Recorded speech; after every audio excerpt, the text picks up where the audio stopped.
بسم اللہ الرحمن الرحیم۔ جی دوستو، آپ سب کو ناگ ٹی وی 4 پر خوش آمدید۔ دوستو، آج ہم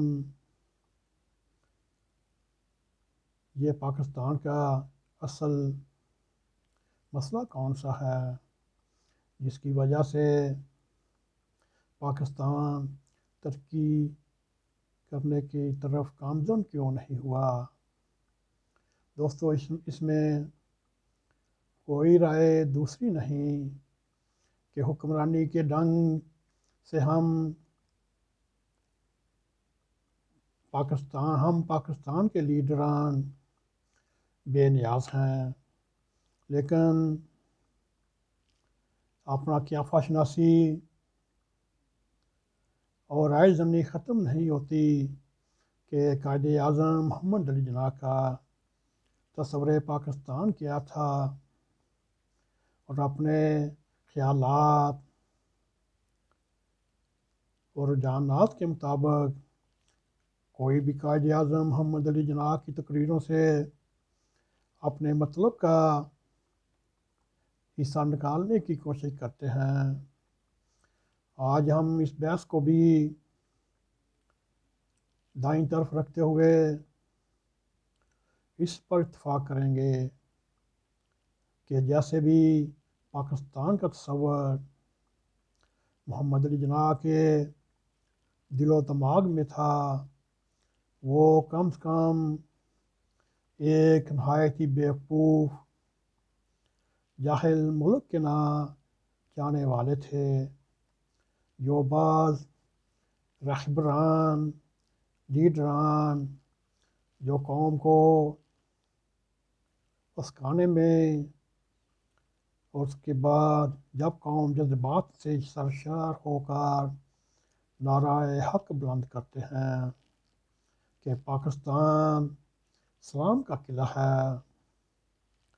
دوستو، یہ رائے اپنی جگہ بہت اہم، لیکن جس قلعے کو ہم بنانے میں کامیاب ہوئے وہ جہالیت، جنونی اور عوام کو اپنے نعروں پر لگانے اور نہایت ہی احمق کا قلعہ ہے۔ ہماری حالت بھی ایک عجیب قسم کی ہے۔ اگر ملک میں کوئی بات چیت چلتی ہے یا مذاکرہ چلتا ہے کہ مقصد جرمنی اور فرانس کیا تھا، دوستو وہ اپنے اپنے کاموں میں لگے ہوئے ہیں، اور بحث ہوتی ہے جرمنی اور فرانس کے دانشوروں سیاستدانوں میں کہ انہوں نے ترقی کے بارے میں کس انداز سے ملک کو چلانا ہے، اس کی معاشیت کو سنوارنا ہے اور قوم کو صحیح گائیڈ لائن فراہم کرنا ہے، اور عوام کی خوشحالی کس چیز میں ہے۔ دوستو، یہ تو یورپ کے ملکوں میں یہ نہیں ہوتا کہ ہر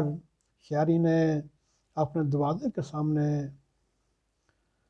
گندگی کا ڈھیر لگانا شروع کر دیا، اور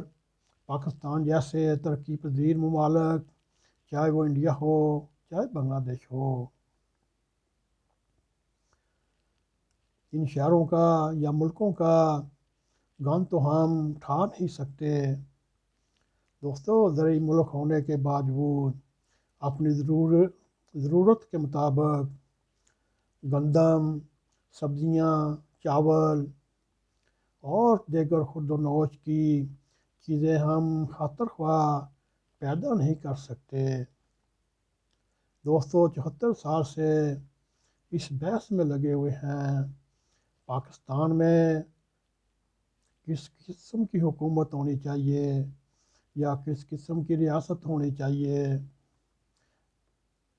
قائد اعظم محمد علی جناح کی وفات کے بعد پہلا کام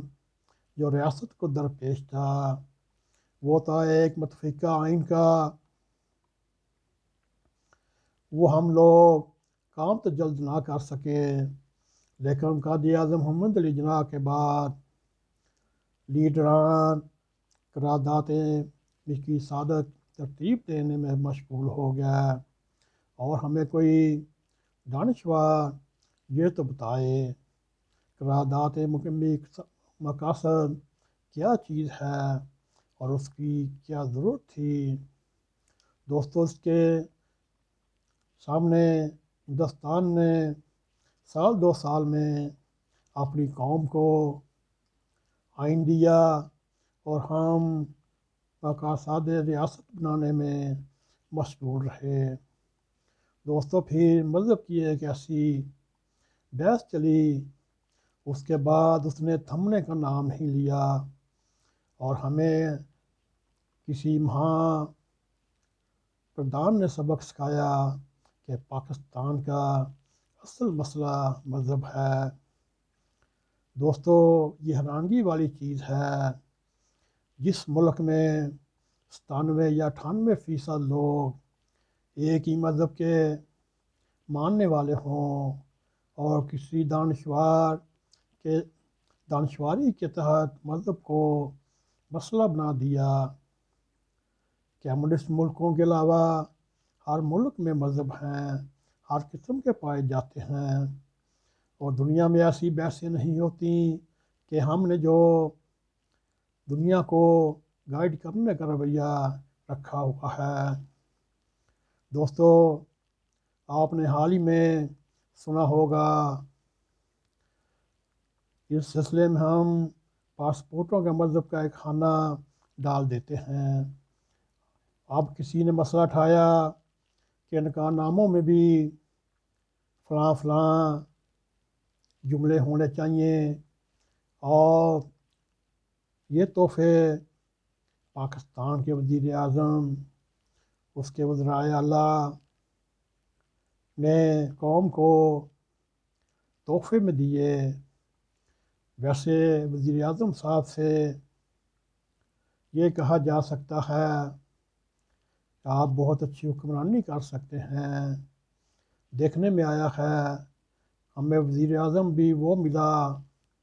کہ اس کے ہاتھ سے تسبیح بھی نہیں جاتی۔ وہ دیکھنے میں بہت اچھی بات ہے، مگر ساتھ ساتھ حکمرانی کے لیسن بھی لینے چاہیے کہ پاکستان کی معاشیت کے رموز کون سے اچھے ہیں، لیکن نہیں، وہ اپنی ایک ہی ریٹ پر کبھی ریاست مدینہ کی بات کرتے ہیں، کبھی مذہب کے نام پر تھارٹیاں قائم کرتے ہیں، اور یوں دیکھنے میں آیا ہے ایسی تھارٹیاں جن کا کوئی مقصد نہ افادیت، مگر پھر بھی وہ اسی لائن میں لگے ہوئے ہیں۔ دوستو، اب دیکھنے میں یہ آیا ہے، جس ملک میں 97-98% اسلام کے پیروکار ہوں، ویسے تو پاکستان میں مسئلہ مذہب نہیں، اصل مسئلہ سیاست ہے، اور دیکھنے میں سیاست کا مطلب یہ ہے اچھے لیڈران آئیں اور فضول لیڈران کو نہ آنے دیا جائے، اور ایسے لیڈر آنے چاہیے قوم کو ترقی کے راستے پر ڈال سکیں۔ یہ ہم سے ہوا نہیں جاتا، شاید ہماری تقدیر میں ایسا لکھا، یا کسی وجہ سے آسمان ہم سے ناراض ہو رہا ہے، یعنی جو کام کرنے کے ہیں وہ ہوتے نہیں، لیکن فضول ڈائلاگ میں، بحث و مباحثے میں لیڈران ایک دوسرے کے ساتھ کشتیاں کر کے انہوں نے پاکستان کے لیے کیا آئیڈیا دیا، کیا انہوں نے پاکستانی عوام کو گائیڈ لائن دی، اور جیسے ہی قرارداد مقاصد تو پاس ہو گئی، لیکن حکمران